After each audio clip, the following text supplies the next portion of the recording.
আমাকে এক কাপ চা দেবেন? খুব খিদে পেয়েছে। সকাল থেকে সারাদিন কিছু খাইনি, তবে আমার কাছে কোনো টাকা নেই। তুমি এসব ধান্দা এখানে ছেড়ে দাও। এখন এইসব ভিখারি কোথা থেকে আসে বুঝি না। দেখুন দাদা, ব্যবসা এমনিতেই মন্দা চলছে, ধার বাকি করতে পারবো না। আজকের জন্য মাফ করবেন। এক কাপ চাই তো চাইছি দাদা, বেশি কিছু তো চাইনি। বললাম তো আমি বিনা পয়সায় দিতে পারবো না। সুমন চা খেতে খেতে চুপচাপ দেখেই গেল। এই অন্যায়ের কোনো প্রতিবাদ করতে পারল না। মরবি, তোরা সবাই মরবি, একজনও বাঁচবি না। লোকটি দূরে গিয়ে সুমনকে ডাক দিল। এই যে বাবু। আমাকে ডাকছেন দাদা? হ্যাঁ, আপনি।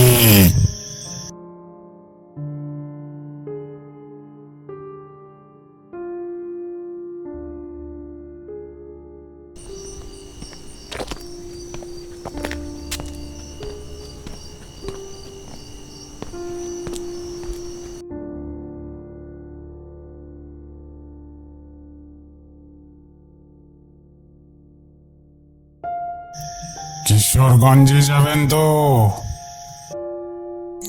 হ্যাঁ, বাসের জন্য অপেক্ষা করছি, কিন্তু সেটা আপনি জানলেন কি করে? এই কথা বলার সাথে সাথে বৃদ্ধ লোকটা কোথায় যেন মিলিয়ে গেল। কোথাও কোনো সাড়া নেই।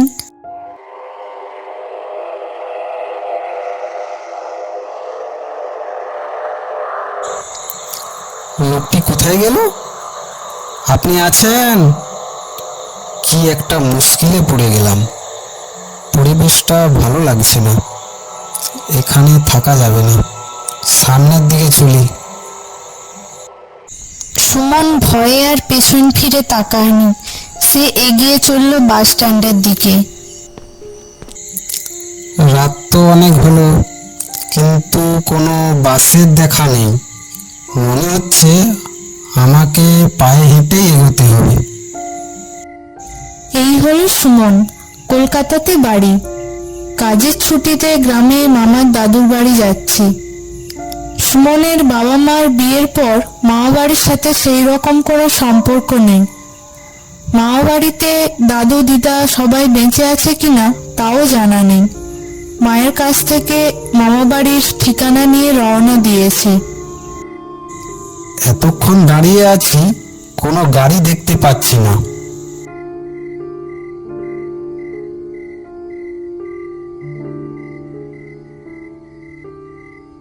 মা বলছিল বাস থেকে নেমে নদী ঘাটে খেয়া পার হতে হবে। পরিবেশটা কেমন যেন গা ছমছমে।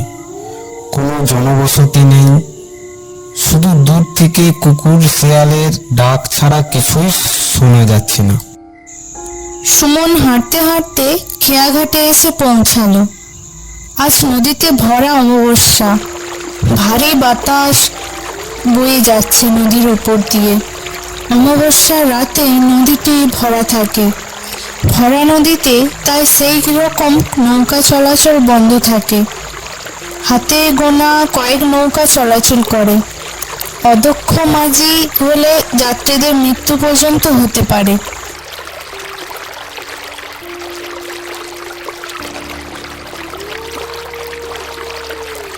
এত রাত হয়ে গেল, তবু কোনো খেয়া আসছে না। জানি না কখন খেয়া আসবে, তাও আদৌ কোনো খেয়া আসবে কিনা জানি না। কিভাবেও বা জানবো? কখনো তো আসিও না এই পথে। তাছাড়া আশেপাশে কোনো লোকজনও দেখতে পাচ্ছি না। এসে কি বিপদে পড়ে গেলাম? ভাবা না শেষ হতে হতেই সুমন দেখতে পেল একটি নৌকা আসছে। ভাবা না শেষ হতে হতেই সুমন দেখতে পেল একটি নৌকা আসছে।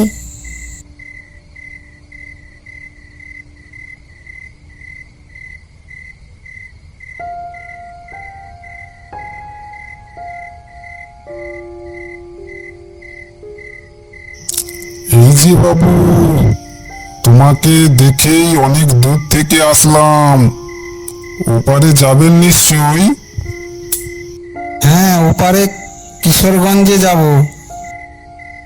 ঠিক আছে, কিন্তু ওপারে যাওয়ার আগে একটা কাজ করতে হবে। কিছু জন লাগবে, তুমিও চলো আমাদের সাথে। নৌকাতে এক মৃত ব্যক্তির সৎকার করতে হবে, আমরা একা নামাতে পারবো না।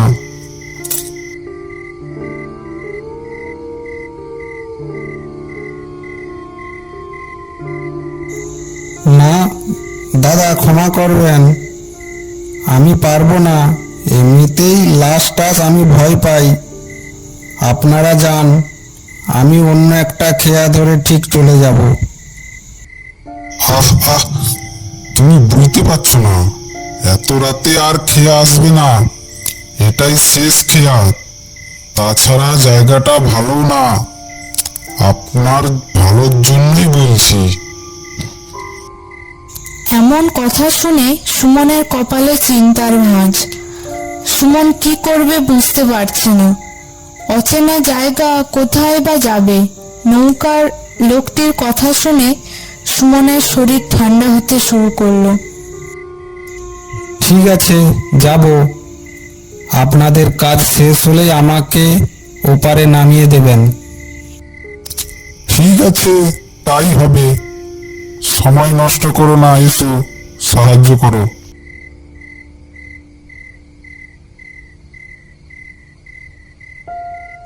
সুমন যেই লাশটিকে তোলার জন্য নৌকোর কাছে গেল, তখনই প্রচন্ড একটা হাওয়ায় লাশের মুখের চাদরটি সরে গেল।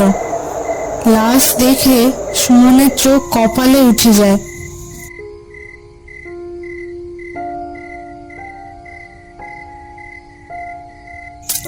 এ কি, উনি কে? উনি মানুষটা মরলো কিভাবে? একে তো আমি আসার পথে দেখে আসলাম, এমনকি কোথাও বললাম একটি চায়ের দোকানে। আরে দাদা, আপনি কি বলছেন? এই মানুষটা অনেকক্ষণ আগেই মারা গেছে, এখন আমরা সৎকারে নিয়ে যাচ্ছি। আমি সত্যি বলছি দাদা, আমি একটু আগেই কথা বলেছি এনার সাথে।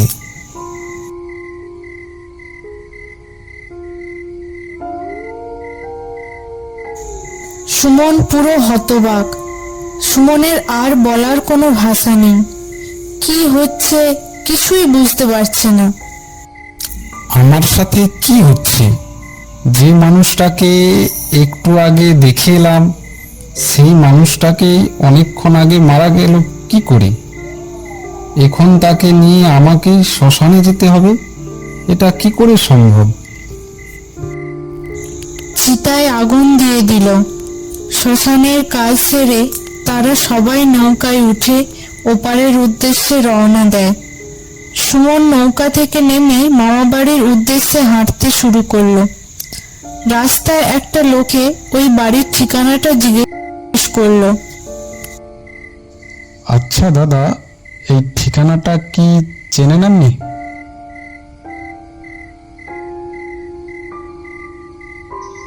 দাদা, আপনি কি পাগল আছেন? ভুলে ওই বাড়িতে যাবেন না, ওইখানে গেলে আর ফিরে আসতে পারবে না। ওই বাড়িতে মানুষের রক্ত নিয়ে খেলা করা হয়।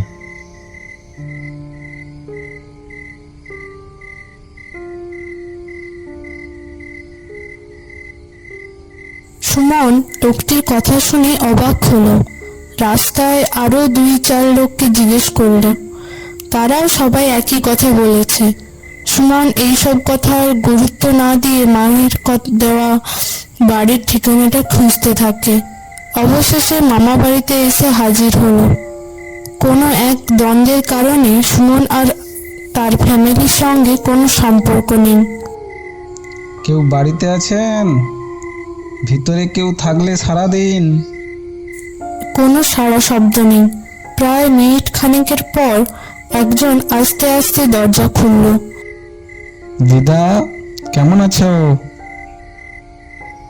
ভালো আছি, কিন্তু তোকে তো আমি চিনতে পারলাম না।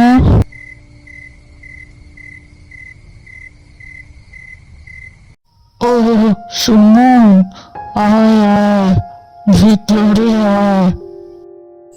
ঘরে ঢুকে সুমনের মনে হলো বাড়িটায় যেন অনেক বছর ধরে কেউ থাকে না। তারপরে দেওয়ালের দিকে চোখ গেল। একটা পুরনো অ্যালবাম স্মৃতি করে রাখা আছে একটি মানুষ, চুলগুলো সাদা সাদা, আর পাশে কঙ্কালের হাড়গোড়।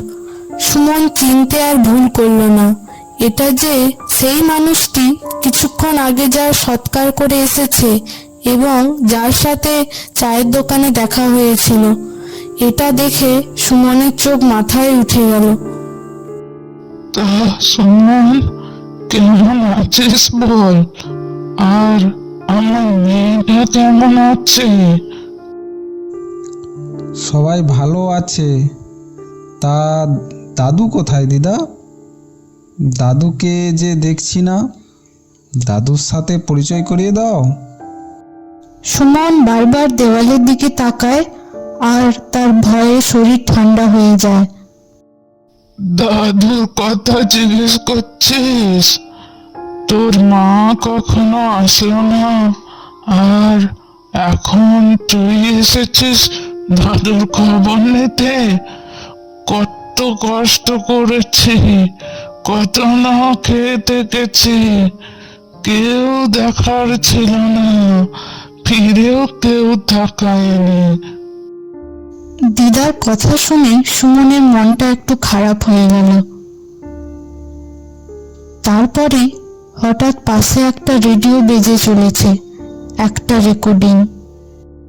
4টি লাশ পড়ে আছে নদীর ধারে। কিভাবে মারা গেছে তা এখনো জানা যায়নি। আগামীকাল লাশগুলি উদ্ধার করা হবে। আপনাদের কেউ নিকটবর্তী আত্মীয় হলে মর্গে এসে দেখা করুন। সুমনের আর বুঝতে বাকি নেই যে এই 3জন লোক কোনো না কোনোভাবে মারা গিয়েছে, এবং সুমন বুঝতে পারে ওই লোকগুলির মৃত্যুর পিছনে এই বৃদ্ধ লোকটি কোনোভাবে জড়িত। আচ্ছা দিদা, এই লোকটি কে? এইটাই তোর সেই হতভাগা দাদু। আজ থেকে 20 বছর আগে খুব কষ্ট পেয়ে অপমানের বোঝা মাথায় নিয়ে মারা গেছে। কি বলছো দিদা? এটা আমার দাদু না, ইনি একজন খুনি। 3 জনকে খুন করেছে। সুমন অবাক, যে মানুষটি 20 বছর আগে মারা গেছে আজ তার সাথে কথাও বলল এবং সৎকার করে আসছে। প্রতিশোধের ঝালায় জীবন্ত আত্মা হয়ে ঘুরে বেড়াচ্ছে। আস্তে আস্তে সুমনের দিদার চোখ লাল হতে শুরু করলো। সুমন ভয়ের সঙ্গে বলতে লাগলো, ওই দোকানে ইনি চা খেতে চেয়েছিলেন। দোকানে থাকা কিছু লোক ওনাকে নিয়ে হাসি ঠাট্টা করেছিল, তাই দাদু ওনাদেরকে খুন করেছে। হ্যাঁ, তোর দাদু অনেক আগেই মারা গেছে, শুধু প্রতিশোধের নেশায় আজও বেঁচে আছে। ওদের মৃত্যুর পিছনে শুধু 1 কাপ চা জড়িত নয়। তাহলে কি তোর মা যখন তোর বাবার হাত ধরে চলে গেল সবাইকে না জানিয়ে, তখন রাস্তাঘাটে সবাই তাকে অপমান করতে থাকে। তোর দাদু সেটা সহ্য করতে না পেরে আত্মহত্যা করে নেয়। ওই 3টি লোকই বেশি তোর দাদুকে অপমান করত, আর তোর দাদুর শোক কাটাতে না পেরে না খাওয়া দাওয়া করে আমিও মারা যাই। আর বাকি ছিল ওই 3 জন। এখন যাদের কথা রেডিওতে শুনছিস, এখন তোর দাদু মুক্তি পেল, আর শোন, এই এখনই এই বাড়ি থেকে চলে যা, কারণ এই বাড়ির কেউই বেঁচে নেই। তুই একটা মৃত্যুপুরীতে চলে এসেছিস। এখানে আমাদের মতো আরো আত্মারা আসবে, আর তারা আসার আগে তুই চলে যা। তারা আসলে তুই আর বেঁচে ফিরতে পারবি না। সুমন কোনোভাবে ওই বাড়ি থেকে চলে আসে। পড়ে রইল সুমনের দিদা ওই বাড়িতে। সুমনের আর জানা হলো না এতদিন পরে কেন তাকে তার দাদুর সৎকার করতে হলো। আর দাদুকে যারা নৌকায় করে সৎকারে নিয়ে যাচ্ছিল তারাই বা কে ছিল? তারা আদৌ মানুষ না ভূত? কি তোমাদের সাথে কোনো ভুতুড়ে ঘটনা হয়েছে নাকি? কমেন্টে জানাতে পারো। আর গল্পটি ভালো লাগলে অবশ্যই লাইক এবং সাবস্ক্রাইব করে দিও। বাই।